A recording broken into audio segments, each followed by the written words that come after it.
Hello, in this video, I'm going to show you how to update squads in EAFC 24.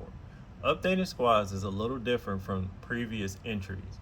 In theory, when you start up the game and as long as you're connected to the internet, you should get a prompt to update automatically when you connect online.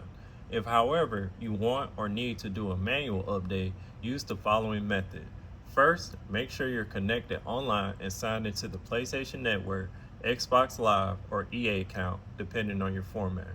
From the main menu, move your cursor to the upper left corner by hitting left. Then, press X on PlayStation or A on Xbox to enter the settings menu. From here, you then want to head to Edit Teams and enter that submenu. Then you should see the option to download updates in the lower right of the screen. Simply select that and there you have it. The updates will be downloaded. Hope this video helped. Make sure to like, comment, and subscribe to the channel. Thanks for watching. See you in the next video.